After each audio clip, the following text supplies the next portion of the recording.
Good evening, and welcome to another virtual book discussion organized by the Observer Research Foundation. Up for discussion today is Dr. John Eikenberry's latest work, A World Safe for Democracy, Liberal Internationalism, and the Crises of the Global Order. Most of us know Dr. Eikenberry for his extensive body of work on the liberal influences in contemporary US foreign policy. He is also the Albert Milbank Professor of Politics and International Affairs at Princeton. Today, we have the high honor and privilege of having Dr. Eikenberry with us. And what's more, we also have an august roster of discussants. Dr. Pratap Bhanu Mehta, political scientist and noted academic, and Ms. Suhasini Heather, National and Diplomatic Affairs Editor at The Hindu. Now, before I begin, let me first congratulate Dr. Eikenberry on behalf of the Observer Research Foundation on the publication of this very timely book. I spent some time reading it over the past weekend and I thoroughly enjoyed it. I also think it's certain to play a very consequential role at this particular time when Washington is having a very lively debate on America's role in the world. Now, at a time when the political currency of liberal internationalism has been on decline, with 6 in 10 Americans saying the US should focus on its own problems and let other countries deal with their own problems the best they can, Dr. Eikenberry in his book makes an emphatic case for an America led liberal order. The book also proactively defends liberal internationalism against realists who think it's too utopian, and some modernists critique that it is a mere window dressing for capitalist imperialism. As for its structure, I particularly enjoyed the book because it delves into the rich history of liberal internationalism, starting from its origins in the 19th century. The book also discusses the two main archetypes as put forth by Woodrow Wilson and FDR, and the book doesn't shy from discussing liberal internationalism's hegemonic bent in the post Cold War era. Finally, the book offers recommendations on salvaging this grand tradition of liberal internationalism amidst the turbulent world order that we inhabit today, with illiberal challenges posed by China and Russia and inherent challenges posed by a surge in populist movements. So, without much further ado, let me now invite Dr. Eikenberry to give his opening remarks. And, sir, I would request you if you can particularly discuss the evolution of the liberal internationalist tradition in your remarks. Over to you, sir. Thank you, Kashish. It's great to be here and to be part of this panel, the Observer Research Foundation and my distinguished friends and colleagues who are on the line as well today. So thank you so much for this invitation. Well, this book does come at a period where we really do see the global system at a crossroads. There's a strong sense that we are at a kind of world historical moment, that the American-led post-war order traced to the 1940s is in deep disarray, in crisis, and more broadly, we see around the world a kind of lost confidence in collective solutions to collective problems. The great questions of world order are on the table yet again. What are the sources of order? Can liberal democracies make a comeback? Can capitalism and democracy be reconciled or brought back into balance amidst the inequality and retrograde experiences in industrial societies today? And what is the future of liberal internationalism as a way of thinking about and organizing the world, the cooperative organization of the global system, dating back to the rise of liberal democracies in the early 19th century? So the book does try to speak to the current crisis, but do so by taking the long view, by looking back really 2 centuries to the rise and evolution of liberal democracy and the repeated efforts by this particular species of polity, liberal democracies, and their repeated efforts to build international order. And the first really argument I make or move is that liberal order did not begin in 1989, and indeed not really in 1945, that it's a longer drama that has had golden eras and crises. And indeed, one of the stories I try to bring out from the long durée of the liberal democratic period is the agonistic, the conflict-ridden, the close calls, the stories of near-run moments, particularly in the 1930s and 1940s.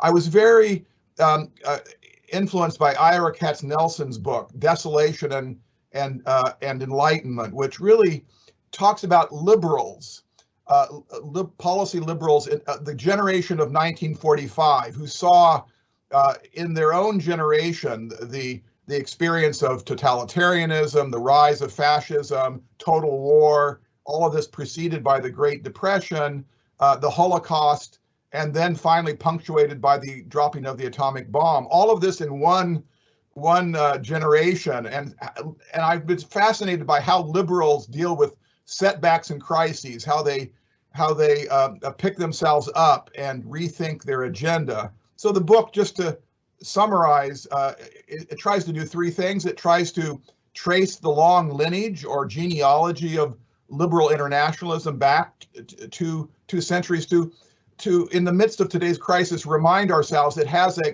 kind of intellectual gravitas as a way of thinking about the world, sitting alongside other grand traditions, Marxism, realism, and so forth. Secondly, to be honest as much as I can as a optimistic American about the failures, setbacks, and missteps and entanglements of liberalism with empire, racism, imperialism, and various forms of nationalism. So to both acknowledge the accomplishments, but to speak to and try to make sense of the failures, and then thirdly to try to fashion a place for liberal internationalism to function in the 21st century, not as universal, not as global, not as capable of offering solutions to all the world's problems, but to find a place where liberal democracies that want to protect their values. At the end of the day, this is a story about how do we build a world to protect values and ways of life that we want to pass on to our children. So how do we do that? How do we create and recreate a global system, modest, pragmatic, to do that? Now, what is liberal internationalism? Let me just say that itself is worthy of a discussion, because it comes in so many different guises, from laissez-faire libertarianism to social democracy and everything in between. It means something different in different parts of the world. It means something different in the 19th century than the 20th century. But broadly speaking, my assessment has been in writing this book is that liberal internationalism if it has a common core, it is the creation of order, or a kind of environment, a kind of global setting, an ecosystem, a geopolitical space, so that liberal democracies can go about the business of grappling with their core problems, their vulnerabilities, which we all know as students of Republican political theory, the story of democracy, that these are fragile entities that are easily overturned by bids for tyranny. Great power politics is very unfriendly to limited state constitutions. We know this as far back as Aristotle and Polybius, and on through Machiavelli and Montesquieu. So how do we protect the institutions of liberal democracy? Well, we build cooperative relationships. How do we manage the contradictions within liberal democracy between individualism and community, between liberty and equality, between sovereignty and interdependence? There is a kind of built-in, never-ending contestation between principles embedded in liberal democracies that can never be fully reconciled. So you're doomed to struggle, to balance, to trade off, to make decisions. And at the center of liberal democracy and liberal internationalism are these core convictions that openness and exchange is good, properly managed, that rules and institutions, multilateralism, facilitates cooperation, that liberal democracies, and this is very important, have unusual capacities to cooperate among themselves. This is something the Biden administration is banking on.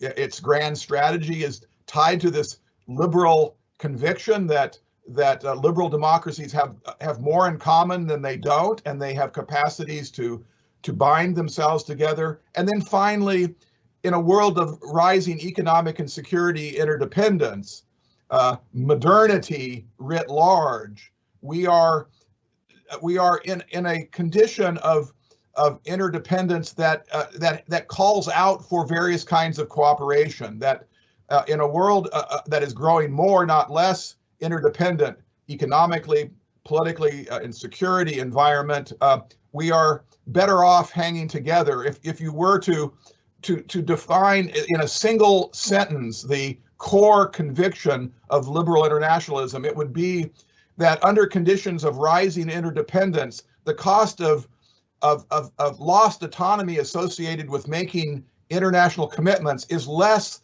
than what is lost in the failure to coordinate your policies. That is the core conviction upon which liberal internationalism hangs its existence as a way of speaking to power and organizing the world. Let me just maybe make a couple more points as I move towards my ending. I think that liberal internationalism has failed in many ways as a kind of way of organizing the world in the post-Cold War era. That there are several moments along the way in the last several decades that have been particularly bad for the liberal international vision. The Iraq War, which I will argue, and if people want to discuss this in Q&A, this is not a liberal war. This is an American hegemonic war, but it's not a statement about liberalism or liberal democracy or even American liberalism. But it is the elites who conducted the war, this great debacle, were clearly using the liberal project as a kind of rationale for what they were doing. And this has really weakened international elites in the United States and to some extent in Europe. The 2008 financial crisis, which revealed the kind of the deep neoliberalism, the Hayeki Milton Friedmanism of the liberal project, and showed the erosion of the liberal democratic and social democratic part of that project, and this too has eroded support. And then I'd say thirdly, the liberal bet about China. Liberals in the 1990s, and I've been part of this, have thought that the liberal order had a kind of solution for the problem of a rising China, that there would be mutual gains and there would be a kind of evolutionary story that would unfold about China and its ability to accommodate and take advantage of the benefits of being inside of the liberal order to make choices about reform at home.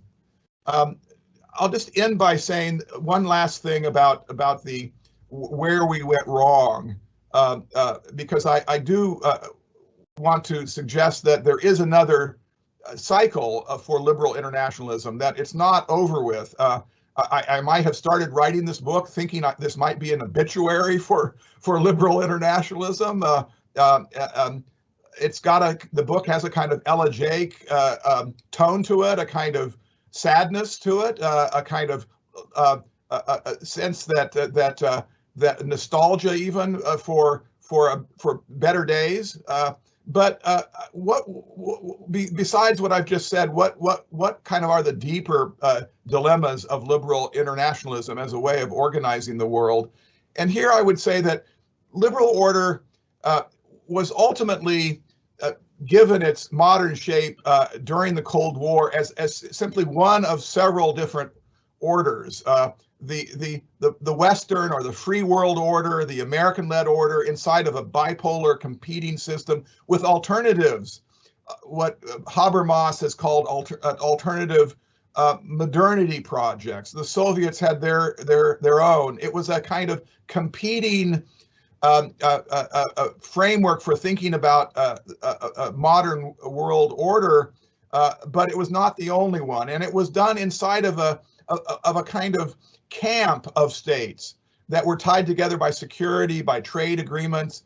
It had what I would call a kind of club character, a club character. There was a logic of conditionality, and that phrase is very important to my argument today, the logic of conditionality.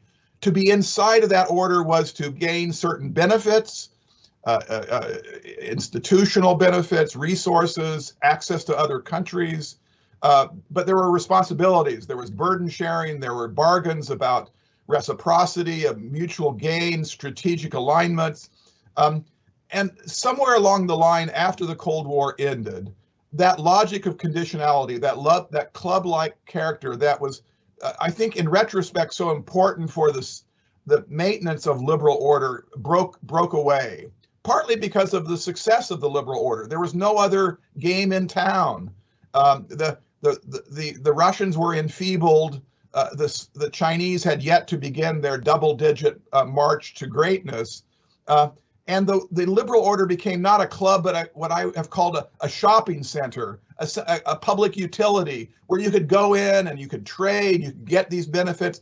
But there wasn't a sense of an identity that we're in it together, that this is a project with a lineage, and it's delicate, and it can't be taken for granted, and we've got to recreate it with every generation. And so I think that's where we are today. And the jury is out whether it's got a future. But I would say that, and I'm sure we'll talk about this, for me, when you look at the alternatives, it's worth a serious effort of thinking of how it can be adapted to the 21st century. Because in the end, liberal democracies are what John Dewey called laboratories of learning. They are built for problem solving, and we have many, many problems in front of us. And again, as liberal democracies argue, in the midst of these crises, we had better hang together, because as Benjamin Franklin said, if we do not hang together, we will surely hang separately. Thank you. Thank you, Dr. Eikenberry. A small note to our viewers, if you have any questions, please post them in the Q&A chat box. Before we invite interventions from our discussants, let me now slip in a quick follow-up to get the ball rolling. Dr. Eikenberry, in underscoring the American political elite's wide subscription to the tradition of liberal internationalism, at one point in the book, you quote former Secretary of State George Marshall, who once told a graduating class at Princeton that they must develop a sense of responsibility towards the world order and contemplate on America's actions and the failure to act in relation not only to American security, but the global order's security. Now, focusing on the failure to act part of it, it seems that in the recent years, that has become sort of a trend, and I'm not only talking about the Trump America First foreign policy. Under Obama as well, you saw little political appetite for the administration to push back on Russia's annexation of Crimea. In one of his parting interviews, Obama conceded that US inaction in Syria was a grave mistake. It just made matters worse for Europe, for its allies. The Obama administration didn't even hold the Chinese to account when they reneged on their own promise to not militarize the South China Sea. So my question to you, sir, is how do you then defend the idea that the liberal internationalism's days are not over yet, when it is increasingly clear that its principal guarantor, the United States, has no political will or inclination whatsoever to lead the way? Well, I would say that at this moment, you have an American administration that is dying to lead the way. And if countries are so inclined, they should pick up that invitation and should work with the United States. For those who would like to see some kind of liberal order 3.0 or 4.0, whatever you want to describe it as, based on our understanding of the past, it will take not just leaders but followers. It will take a new coalition of leadership. I think that one thing that is clear is that the nature of what a kind of grouping of states that might work to uphold a decent international order has to be reconfigured. If the future of liberal international order is simply up to the ability of the United States to act like a far-sighted leader, I think we are in trouble, because that's a kind of story of a one-man show. And I do think that there is something deeper in the story of liberal internationalism, of leadership groups, of alignments, of coalitions. Democracies do have a kind of inclination to work together. They've tended to be on the same side of the great struggles of the 20th century. So I think the U.S. clearly is betting its own strategic future on rebuilding this order, but doing so with a broader coalition of democracies that would be part of the leadership group to push reform. So I think it comes down to, is there a appetite for democratic cooperation? And I can't fully answer that question, but everything I see in front of me says that's the only way we can go forward. Right. How about we go from American inaction to American overreaction and hubris? And let me invite Ms. Heather at this point. Ma'am, in his book, Dr. Eikenberry pushes back against the criticism that liberal internationalism is a facade or a legitimating cover for perpetuating American imperialism. But what about its role in normalizing a highly militarized US foreign policy? I mean, in the last 3 years alone, the US has launched drone or airstrikes in 7 countries, engaged in combat in 8 countries, held military exercises in 41, and assisted counterterrorism actions in over 85 countries. It's just been 2 months since Biden has been in power, and his administration has already launched airstrikes against Iranian and Talibani positions in Syria and Afghanistan. So, ma'am, given your experience in covering several conflict zones around the world through your illustrious career in journalism, don't you think an overtly militarized US foreign policy has only eroded the legitimacy of the liberal world order? Okay. Thanks a lot, Kashish, and thank you for setting me up with a question where I am bound to have to disagree with some of the cases made by Professor Eikenberry. But just to start with, it's been a privilege to read the book. World Safe for Democracy comes really at a time when we are rethinking what each of those words actually means. So I do actually completely take the thesis made right at the beginning of the book and then explained in some detail through the book for the strong case for liberal internationalism. And I'm going to take a little while to come around to your answer, but the answer to your question. But the basic part of the strong case for liberal internationalism is a moral one, that this is eventually a better way to be. It is a force multiplier. It has been a magnet for others. Liberal democracies have been able to bring in others to the light, if you like. It's been good for trade. There's a very nice set of graphs in the book that show you what has changed between 1850 and say the year 2000. 20% in 1850, liberal democracies, that was their, I think, their contribution to global trade. Whereas by the year 2000, it was 80%. 80% of the world's trade was actually being conducted by liberal democracies. I'm not sure what the 2020 figures would be, but you can see the shift. Industrialization is something that came to countries, you know, the examples of Japan or South Korea, that came into this kind of way of thought. And then there has been the security part of it, the alliances, NATO, of course, Five Eyes, East Asian alliances for the US as well. Perhaps one day in the future, the Quad, Australia, India, Japan, the US coming together in some way for what is being built, a democracy project. It's being called the diamond of democracies. It's not just being called, you know, the quadrilateral to contain China. In fact, it's not being called that at all, even if that's what China believes it is. So there are at the beginning of the book 3 premises that Professor Eikenberry puts over there. And I do agree with the first 2, and then I'll come to your question, which really is in the third. The first, that instead of looking at the growth of liberal democracies and liberal internationalism as a kind of cycle of power, that they come to power and then they lose their allure for the world, and then there's another resurgence. He sees it more as a steady progress, more and more moving towards the idea, at least, even if it's not in practice, the idea that liberal internationalism is in fact for the greater good of the world. The second, that liberal internationalism, despite the name of the book and what is attached to it, is not about one person. It's not about Woodrow Wilson. It's not about an event post-World War. It's part of the DNA and how the DNA has evolved over centuries, in fact, he says.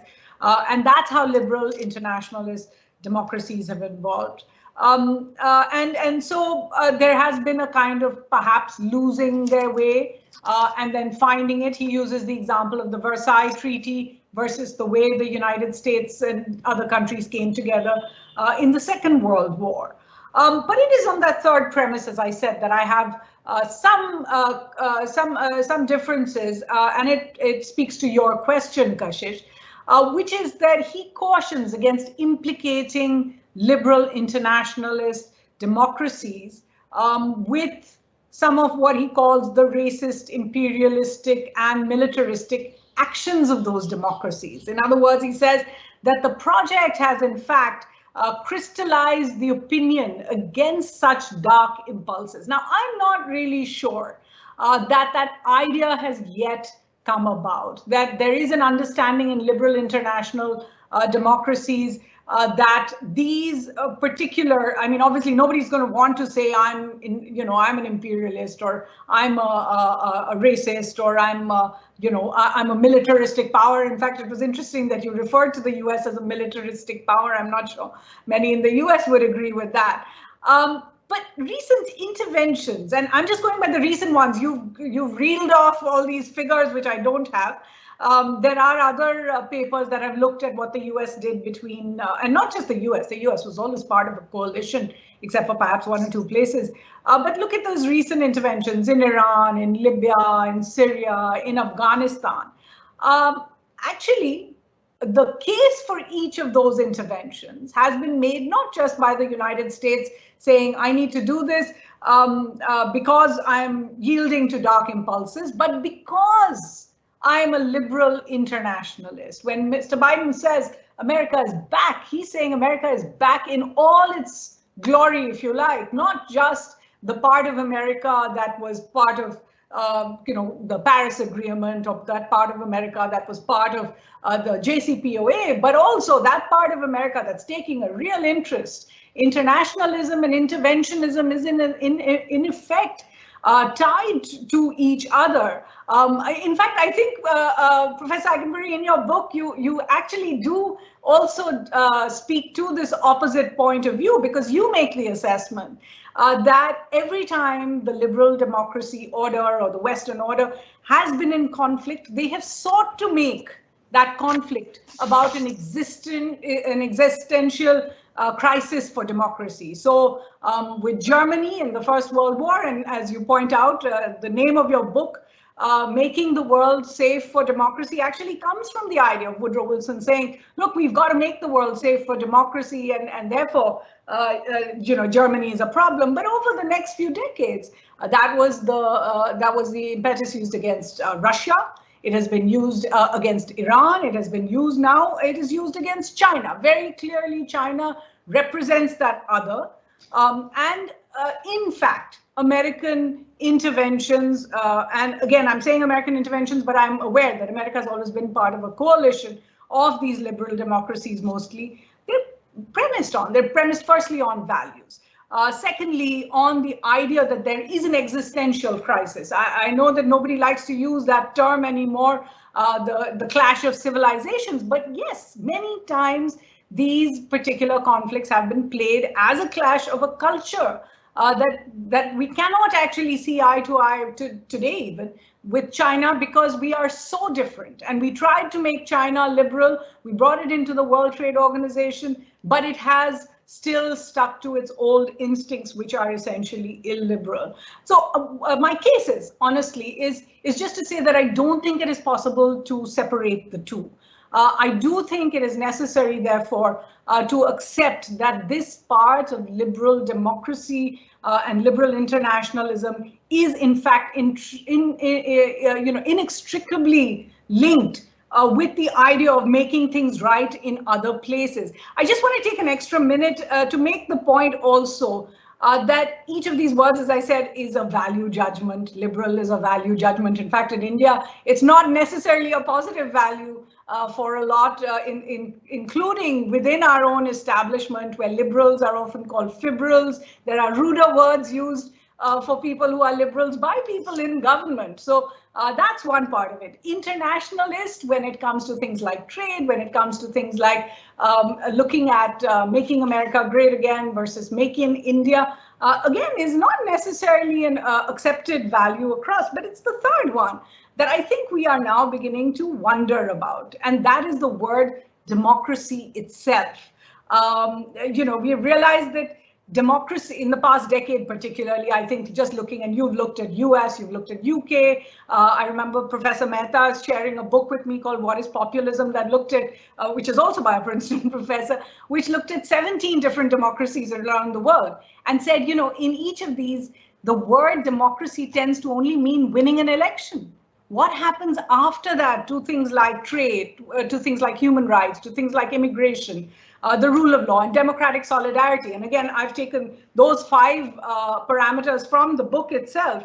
We're going to hear more about this particular part, that how do you characterize democracies themselves in order to look at what the liberal international order is heading towards. Later this year, the G7 is going to meet in June in the UK. They had earlier thought that they would make it a kind of D10. That means by inviting the G7 as well as India, Australia, and South Korea, bringing these 10 democracies of the world together. I don't know if it's going to be called a D10, but that was the idea behind it. By next year, President Biden says he will have a summit of democracies. But that's actually what I think is going to be the fascinating study of the next few years, because equally we are talking about democracy itself failing. The Freedom House report that has now been widely quoted, not just in India, but in the US by the new administration, looked very clearly at those 3 categories of countries that are free, partly free, and not free. The Freedom House figures actually said that in 2020, the number of not free countries was the highest, and the number of free nations, which was 82, was the lowest since 2005. So this is a recent trend, but it's 15 years that we're looking at. Here in India too, we have seen India's rankings when it comes to how its democracy works fail. The Swedish Institute, VDEM, actually called it an electoral autocracy.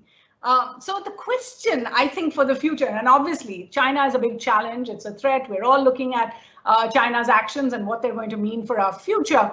But I think it's not going to be just so much what the liberal international democratic order does with countries that have rejected or resisted being part of it so far, the Chinas, the Russias, and all the rest, but what they will do about these countries that are now transitioning out of that particular order. And Professor Eikenberry referred to the quote where he said we better hang together or we will all hang separately. I'd like to use the Tolstoy version of that to say that while all illiberal authoritarians perhaps look quite alike, every liberal democracy today is in fact liberal in quite its own way. Thank you, ma'am. Let me quickly just slip in a follow-up, Dr. Eikenberry. Since we spoke about US inaction earlier, and picking up from what Ms. Heather said, the inextricable link between interventionism and internationalism, in this context of the broader recession of democracies, and not specific cases, but generally around the world, that fundamental core for liberal internationalism is also shrinking. In such a scenario, how do you make sure that such counterintuitive facets of liberal internationalism, i.e. interventionism, how do you keep those impulses in check? Well, that does seem to be one of the great questions to ask about liberal internationalism and the international order that we've lived through over the last 7 or 8 decades. I would just say that part of the problem with intervention is that states that are pursuing old-style imperial interventions, overthrowing regimes, and engaging in that kind of militarized foreign policy. One response that I would have is that those states have not fully embraced liberal internationalism. So in some sense, they are not demonstrating the essence of it. They are in some sense showing the limits of it as a constraint on behavior that has been existing in the world for millennia. So the empire, imperialism, military interventionism did not begin with the birth of liberal democracies. It's been around, and indeed liberal states coming out of the age of democratic revolutions in the 18th and then early 19th century were in many ways tied to anti-imperialism. The United States was the first colonial rebellion against empire, in this case, the British Empire. And liberalism, if it has a common core, is a family of political philosophies that share the centrality of the value of human liberty. So there is a kind of liberationist value at the heart of the liberal project. That being said, there's no doubt, and I think liberal internationalists who are trying to defend the project in the face of a quite a mixed record would argue that no liberal state has ever acted in international affairs simply on the basis of liberal principles, but that in the final analysis, the norms and standards that we use to evaluate states in the world today, including in the conversation today, are those that are enshrined by liberal internationalism. So we are using liberal international standards to critique what I think is a legitimate critique that particular liberal states have often fallen short.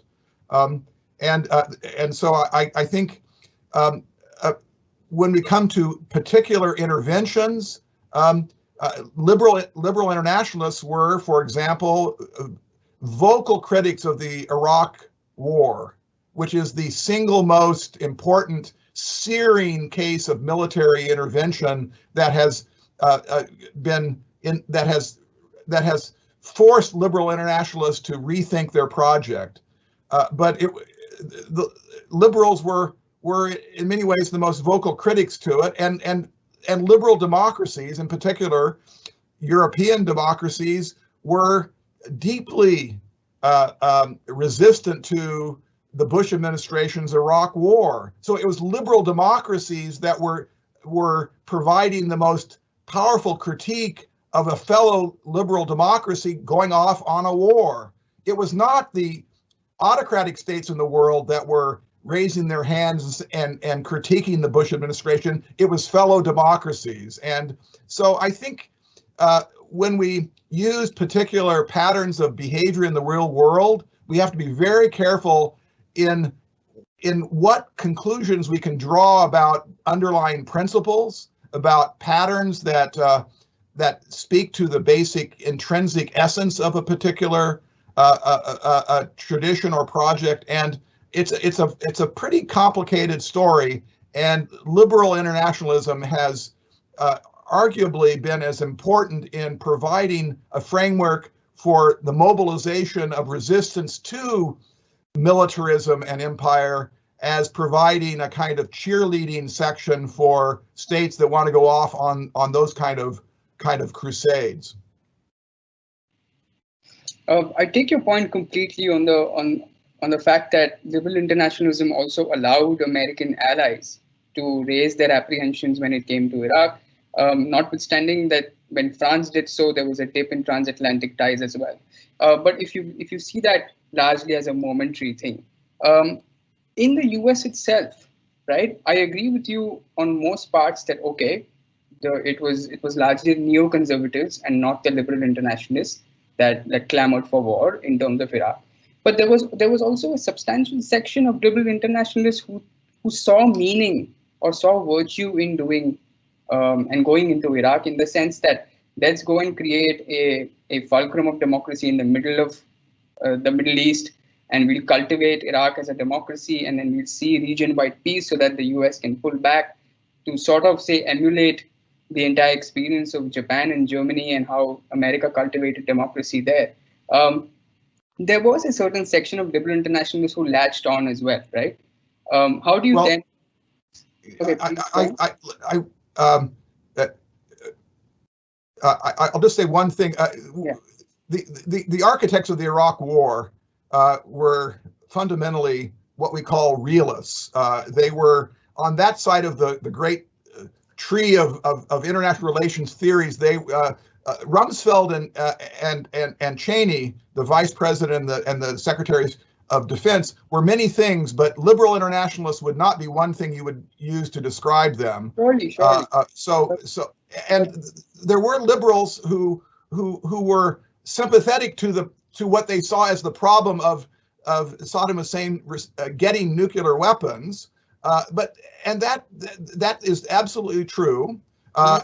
They were mostly focused on, as they have been for decades, quite apart from Iraq, trying to think about how the world can develop better arms control regimes to deal with what is a genuine security problem that we all face, which is the proliferation of weapons of mass destruction. And how do you do that? Liberals, more so than realists, were worried about the Iraq case as an instance of how we concert our efforts to provide regimes and sanctions and institutional bulwark in the global system to deal with a problem that's only going to get worse, which is more and more actors, some states, and then increasingly non-state actors that can gain access to violence capability. And that's a problem that that I think liberals of that moment shared with these what I would call Beltway realists, who were more concerned with American hegemony in the Middle East and preserving it. That was not a liberal impulse. That was a hegemonic realist impulse. But they shared the sense that the world itself has to find solutions to these problems that are fundamentally about constraining violence capability. And in that sense, they were worried in the way that realists were worried. All right, fair enough. Let me move to Dr. Mehta now. Sir, in an op-ed earlier this year, you wrote that the insurrection at the Capitol Hill had permanently damaged the reputation of American democracy, and you even warned that a growing generalized distrust of the liberal democratic project is apparent in the US. Now, unfortunately, this has now been evident with US foreign policy as well, which was mostly seen as the last policy realm that would enjoy bipartisanship. As we know, American academics and foreign policy professionals have often taken pride that when it comes to foreign policy, they adhere to the Wadenberg principle of politics stopping at the edge. But in recent years, you've seen the bipartisanship, the traditional bipartisanship on foreign policy also buckle under partisan pressures. So today, Republicans and Democrats hardly agree on matters like free trade, cooperative security, multilateralism, as they used to during the Cold War. And these are some of the three tenets that Dr. Eikenberry in his book cites as the fundamental building blocks of a liberal order.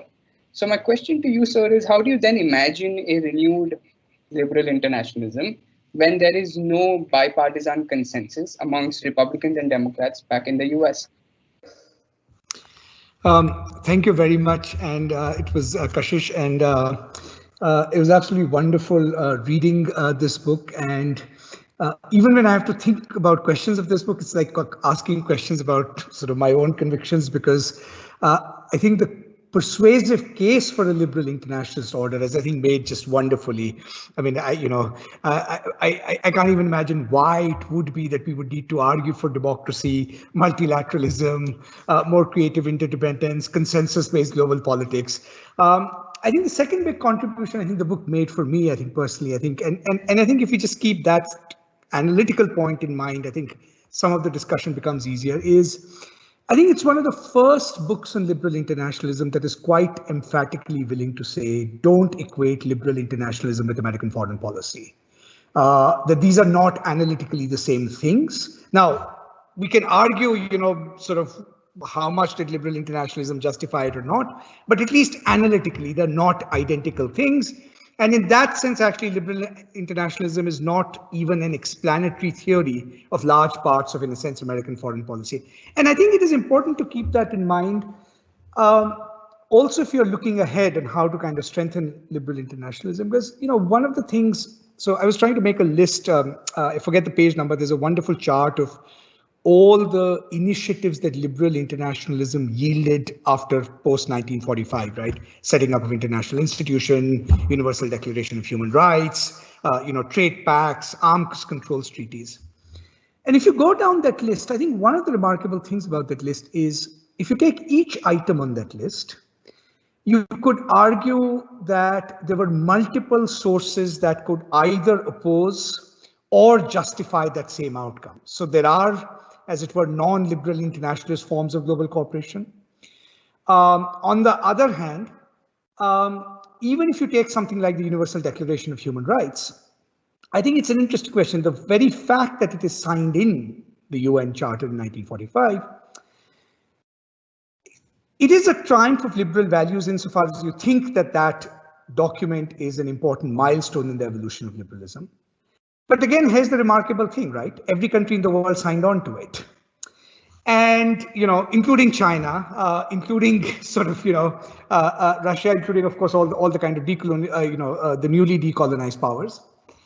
And so one of the interesting methodological questions, I think, in international relations sort of is how much do these ideological choices uniquely determine particular treaties and outcomes at different instances?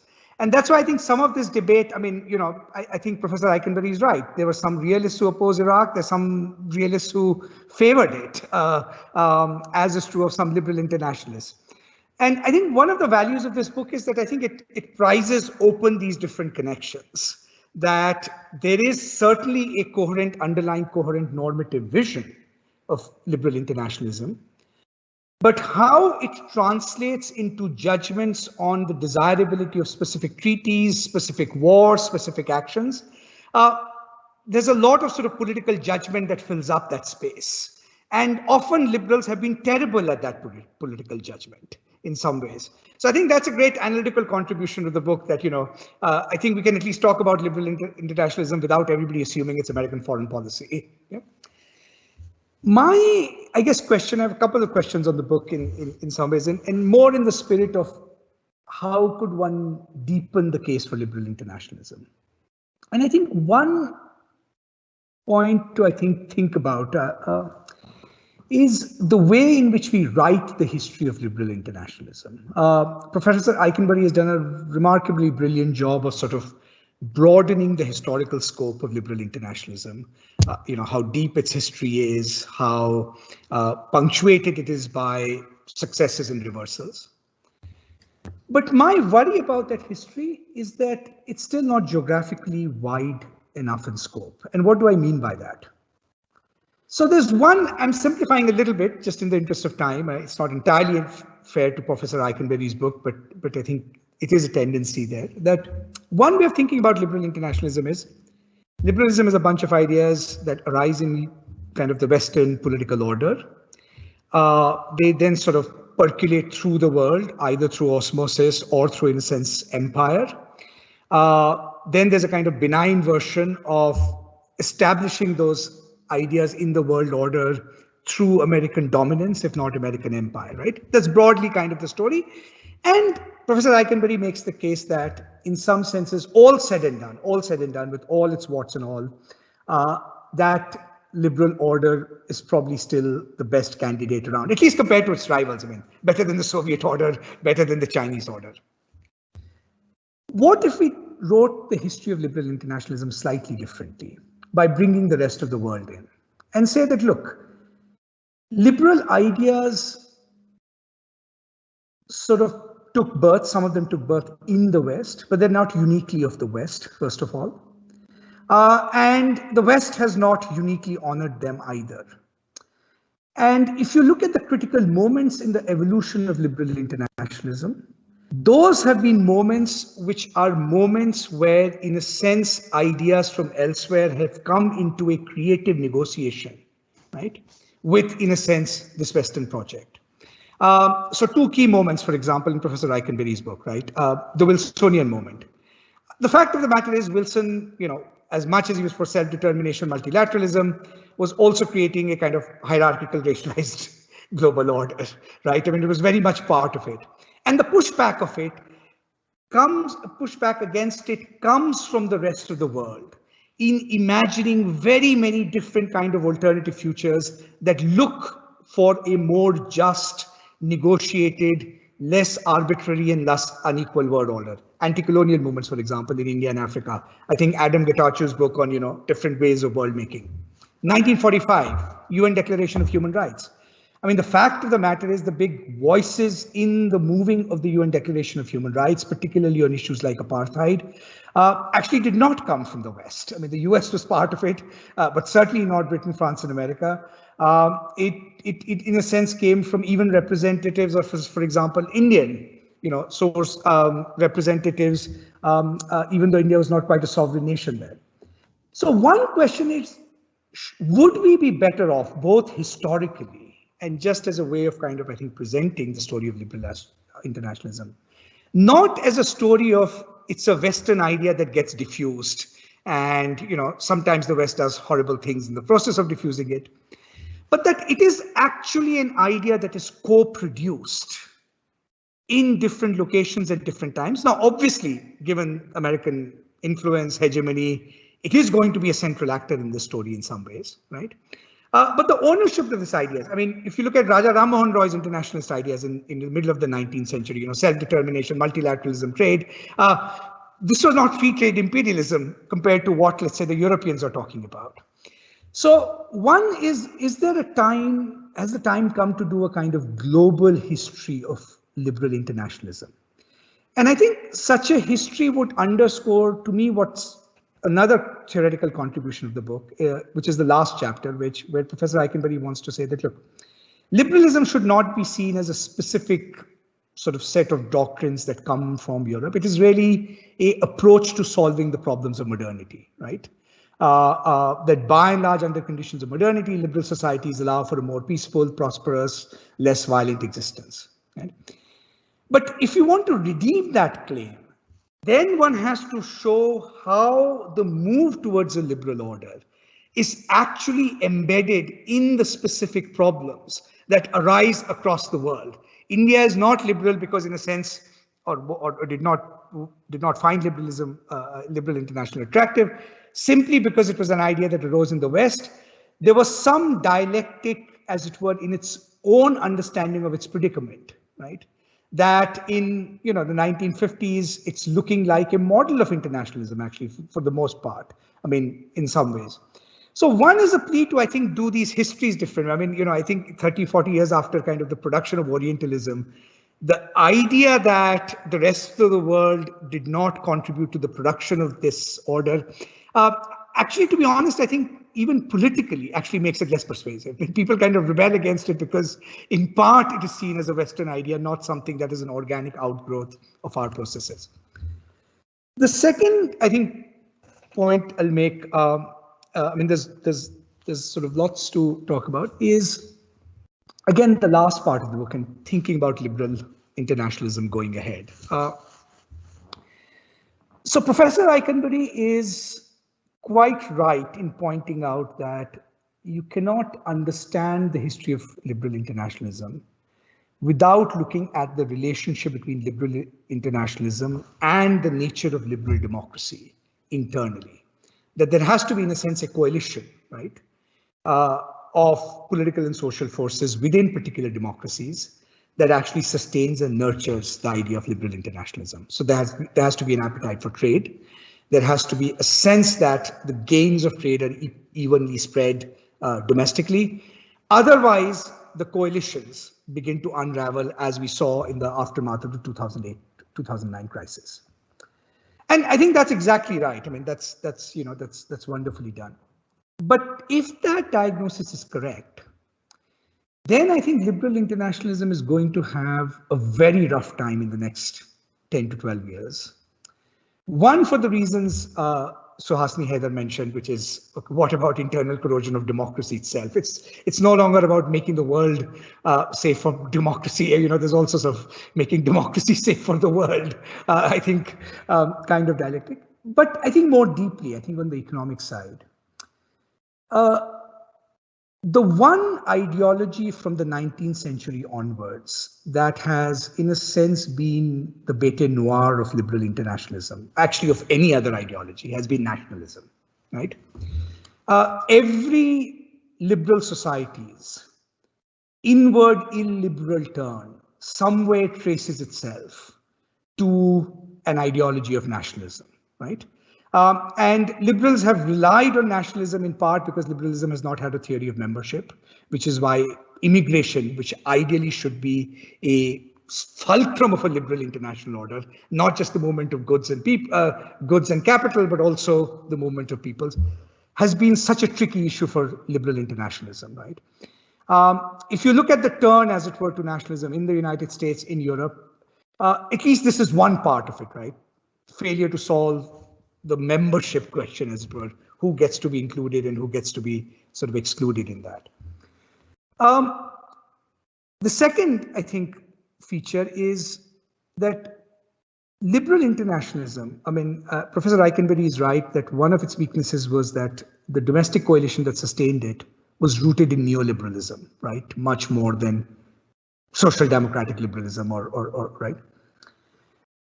But I wonder that except for a brief period, 20 years after World War II, under very exceptional circumstances of absolute desolation, and the emergence of sort of like-minded democracies in Europe, and then Japan is the one kind of country included in this.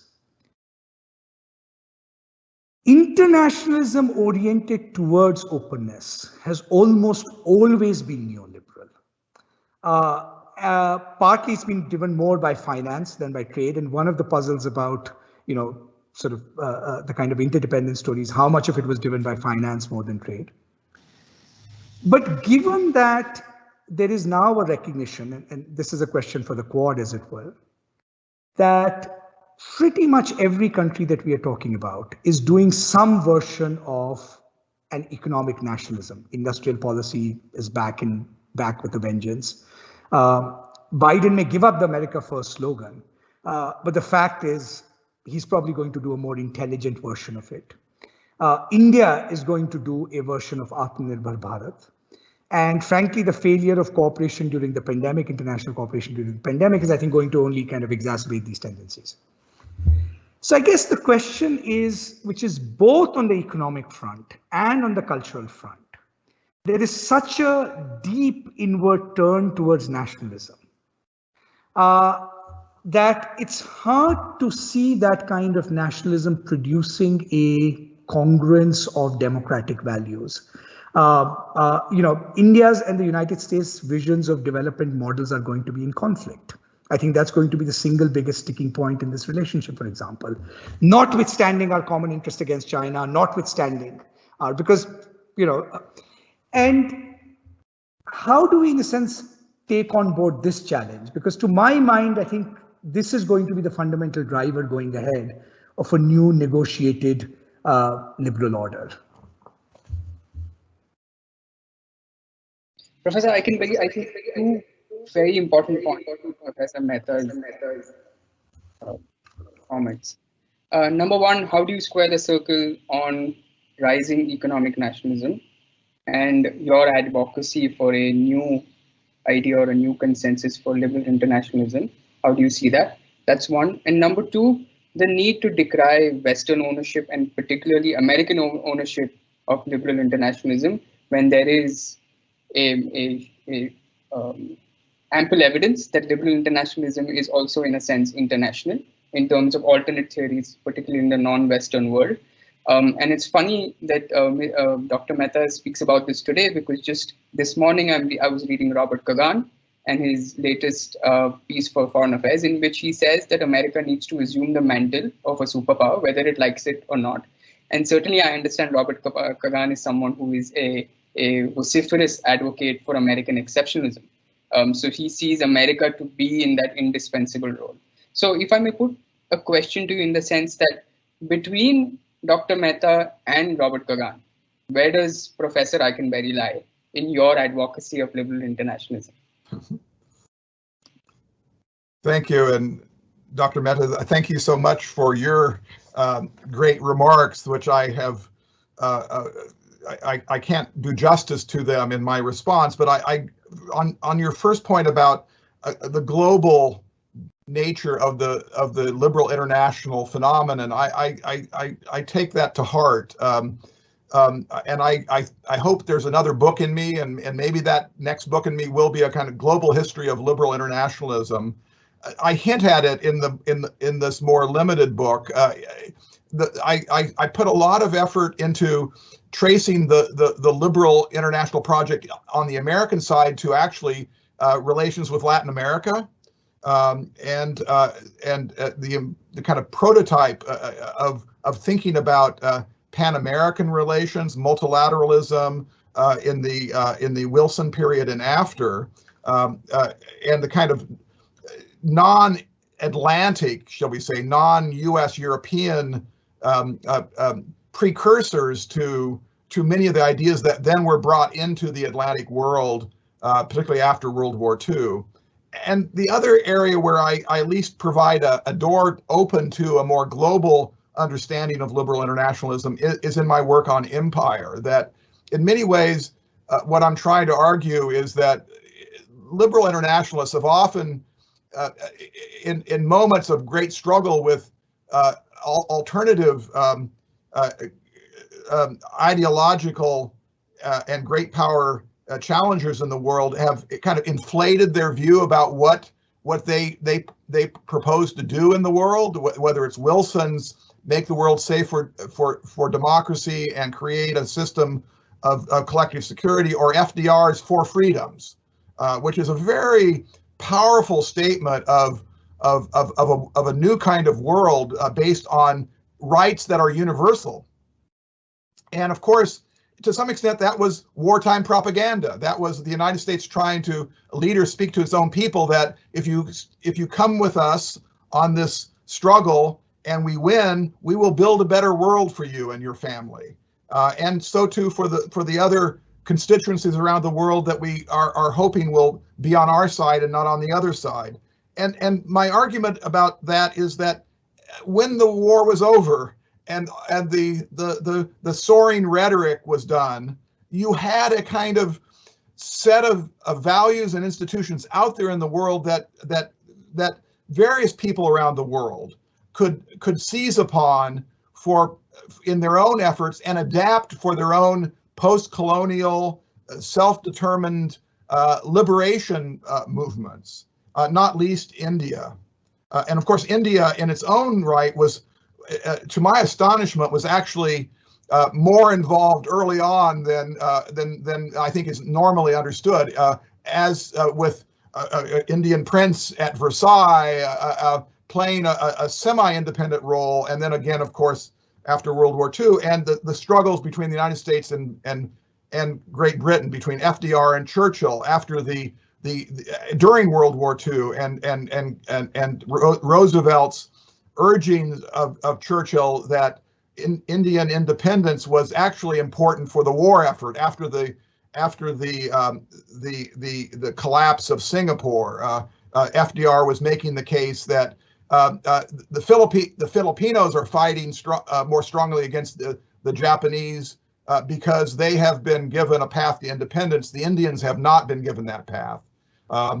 So there's a confluence of struggles that are global, and the actual project of liberal internationalism evolves. So I'm with you there, and I do think that a limitation of the book is that it has a slightly more narrow Anglo-American feel to it that should not be there in its broadest formulation.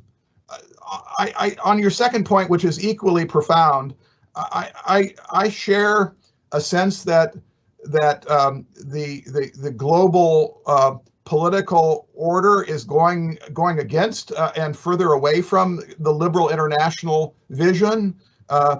Nationalism, which has not always been at odds with internationalism. 19th century nationalism and internationalism were kind of Siamese twins, as Stanley Hoffman said. They are tied together in many important ways. But my argument in the book is that if liberal internationalism is to kind of be re-legitimated for another round of history, it will have to be tied to something that is slightly more managed than free trade. That free trade is not going to provide the vision for the organization of the world economy. That it's going to be more managed, but that a more managed system should adhere to principles that liberal internationalists do take to heart, namely most favored nation, non-discrimination, multilateralism. So there is a middle position between free trade and regards to the devil. Whatever happens, free trade, that's what we have, and a kind of protectionist system. There, a kind of managed openness that is where I think you can find a space. I do think the WTO can still remain a kind of repository of shared values and mechanisms for multilateral dispute resolution. I think this is where, in some sense, the rise of China is actually kind of a blessing, in that China will clarify in its own alternative view about the role of the state and bilateralism and restrictions on intellectual property rights and private ownership, all these sorts of things that China quite emphatically refuses to embed itself in, that provides more clarity outside of the Chinese sphere about what kind of principles of international order that we want. But I think you are, in the final analysis, right that if there isn't a renaissance in domestic reform in the social contract in countries in all regions of the world that reestablish a kind of social democratic basis for a kind of nationalism, then the internationalism will suffer. And I'm kind of hoping that that Biden is kind of the next generation's Roosevelt. And I know that he and those around him know that if we don't get the domestic reform and address questions of rising inequality and rebuilding of the social contract, we are not going to be able to have the international order that we want. So I think we are holding our breath that there is a kind of possibility for a kind of new enlightened vision of liberal industrial society that entails a rebuilding of of a vision of open societies working in an open international order. It's a very, very difficult thing. Imagine open societies in an open international system. It's the most difficult type of combined international order that world history has ever tried to build. So it's the most demanding, and it will take a lot of good fortune, I think, to see it through. Okay, we are pressed for time, but let me slip in one question, because I see a lot of questions posed by our viewers, particularly on China. So let me just try and fuse all of that into one broad question, and then I'll pose this to everyone here. and we can start with the discussants maybe, so that Professor Eikenberry gets the last word. So, Professor Eikenberry, you note in your book that the liberal order at one point was a little less global, in the sense that it was only active in one half of a bipolar system in the Cold War. But at that point, and you spoke about this in your opening remarks as well, that the subscribers to the liberal order were bound by a sense of common political project against the Soviet Union. And in your book, you speak about how in the post-Cold War world, all those connections that America had with its allies under that common political project unraveled. But today you see a similar effort of trying to bring a community back together behind the United States in a broader ideological conflict against China. And Ms. Heather also spoke about that in the sense of trying to cobble support and create that community feeling once again, the club-like character that you spoke of in your opening remarks also. I want to understand if Washington is right about how it is trying to address this lack of a coherent political community, in a sense that is finding a common adversary then the silver bullet to all problems that the liberal order has today. And maybe we can start with Professor Mehta.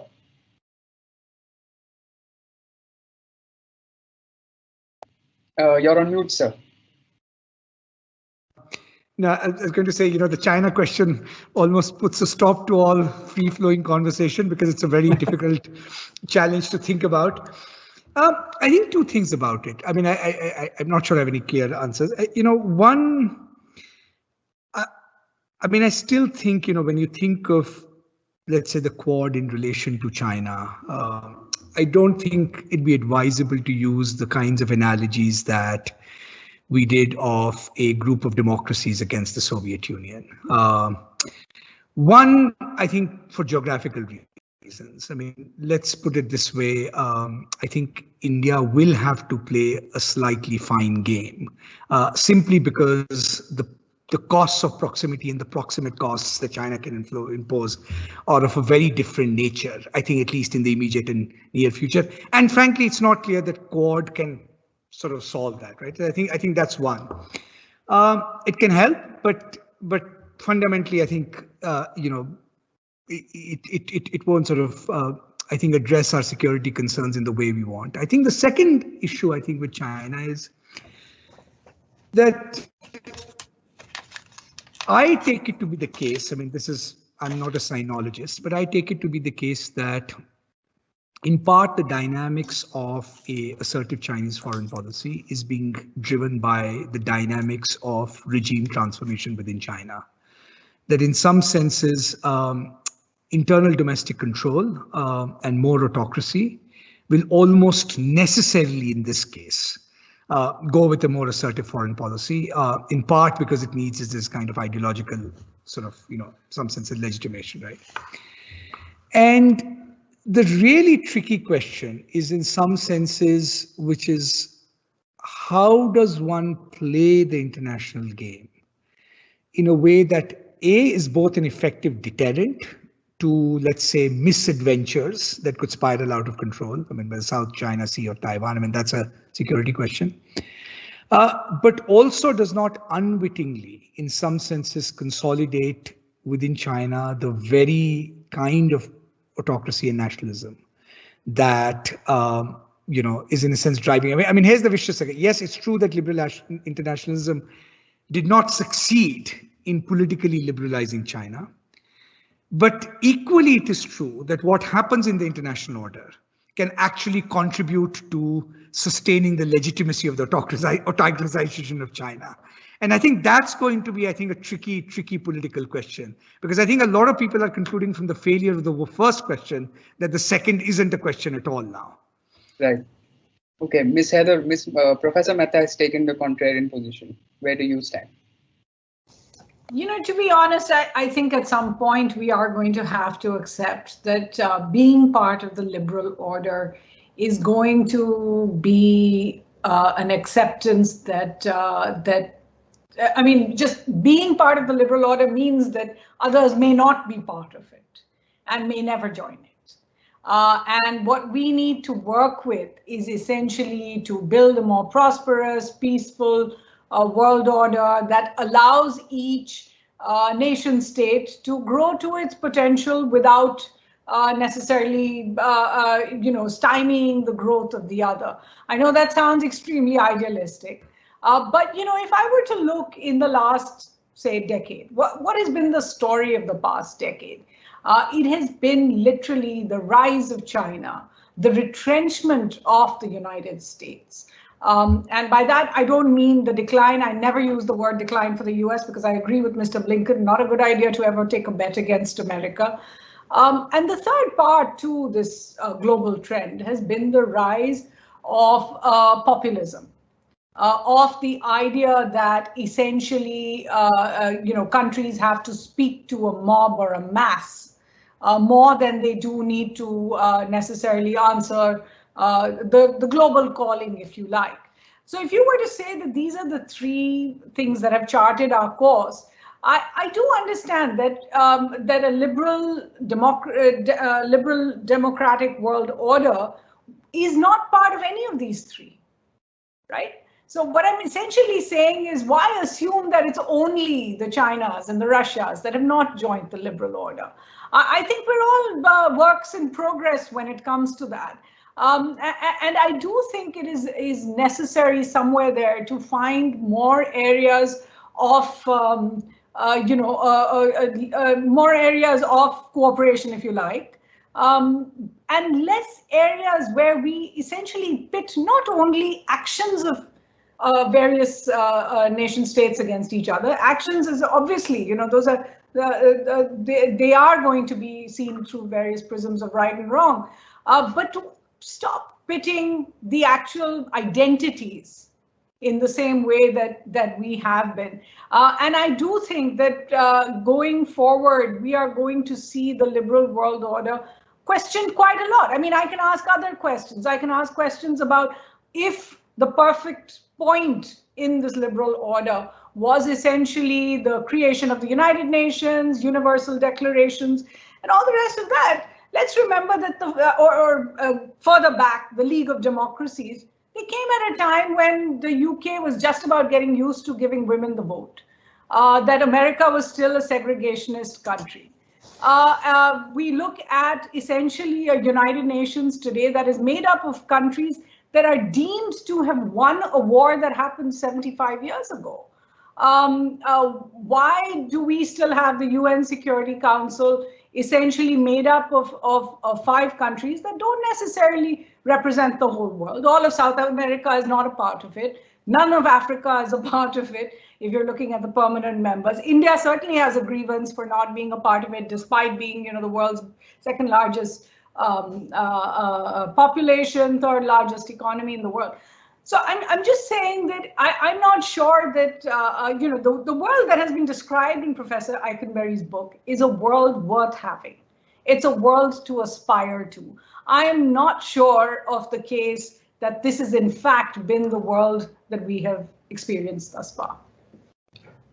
Fair enough. So Professor Eikenberry, in the search for an exclusive club that you spoke of in your opening remarks, has the liberal order only counterintuitively cultivated the threats that it faces today? And you get the final word on this, and then we close. Well, first of all, this has been a terrific discussion, and there are so many issues that deserve further reflection, and I will be doing a lot of that reflection after our meeting. I guess I would start by saying that when we think about international order is something that countries try to build for lots of different purposes, and one of them is to create an international setting in which you can preserve your values that you hold dear. And so there has been, I think, an ongoing long effort across the decades and centuries even to create a kind of system that will preserve values that we associate with liberal democracy, starting with the value of human liberty and the institutions around it that provide for that system. So one way to kind of think about what we should do as citizens and activists and scholars going forward is to ask ourselves, what values would we like to see preserved in the world system by the end of the 21st century? What values would we like to see our children and grandchildren have embedded in their institutions, whatever countries they're in, whatever political systems are in place, so that they can grapple with 22nd century problems? And I think there are some basic values in addition to liberty. I think freedom of information, independent press, representative government, and civil society outside the reach of a predatory state. And so I think we don't often start our conversations about international relations with values, but I do think that, and this is what has partly driven this new book of mine, is that we have kind of ignored them at our peril over the last set of decades. We left the end of the Cold War thinking that the great value questions had been settled. And we now know that liberal democracy is much more fragile than we thought. We know that it's not as universally admired or seen as a ticket to modernity. China is making that very, very clear, that they are betting their future on a modernity of capitalism without liberalism and capitalism without democracy. And they are making a bet that the revolutions of technology in the 21st century will make it easier for them to perfect an autocratic, authoritarian, and even what some people are calling a kind of neo-totalitarian model. And I do think that that's a challenge to those countries that don't want to live in that kind of system. And that doesn't necessarily mean it has to be a Cold War of liberal democracies versus China and Russia, but it does mean that the liberal democracies have to go back to first principles and try to find a way to re-legitimate their own societies. So in some sense, the competition with China, if it's to be unfold, if it is to unfold the way we would like it to, and I think this is the view of all of us on the panel today, it's not that we will try to build for ourselves as liberal democracies a kind of walled garden in which China's on the outside and we're on the inside, but rather to build a kind of open system that China may not be in, but that will provide a kind of critical mass of countries that are dedicated to preserving core sets of values and institutions, and are dedicated to trying to work together to make those institutions and values work effectively, redistributing income, providing a better life for everyday people living everyday lives. And I think that's the challenge. The United States, I'll just end on this, I do think the United States has actually done better on the world stage when it has a challenger, quite frankly. The US has become more liberal. It's a kind of odd paradox. The US has always, this goes back to America as kind of the first in freedom, the first country to build itself around these principles, which has meant that every country the United States has come in contact with and been in struggle with geopolitically has been less liberal than the United States. And that has always meant that every time in the 19th century and in World War I, in World War II, in the Cold War, and now today with China, it has always been a liberal state confronting a less liberal state. And that has had a kind of domestic impact time and time again, creating incentives for the United States to build a better liberalism at home. So the struggle with the Soviet Union led Truman to integrate the armed forces, and the Great Society, which brought another generation of Americans closer to realizing a better life for Americans regardless of their race. There's been a kind of sense that the world is watching, that there are other models out there, and we had better do our best to make good on our own country, which is, as liberals everywhere say, is a work in progress, in two senses, a work in progress. And so I think that that's the creative, constructive use of the China challenge to eke out a slightly better agenda for liberal democracies going forward, despite all the problems that we have been confronting today in our conversation. Thank you, Professor. I think that's a great, fascinating point to end with, that the US may always have a preference for defining itself against an external enemy, but always uses that moment to better itself at home. With that, let me thank Professor Eikenberry for joining us. And once again, sir, congratulations on the publication of this very timely book. Let me also thank Professor Mehta and Ms. Heather for taking the time out to participate in this discussion. Thank you so much for coming. Also, a big thank you to all our viewers who joined from all around the world.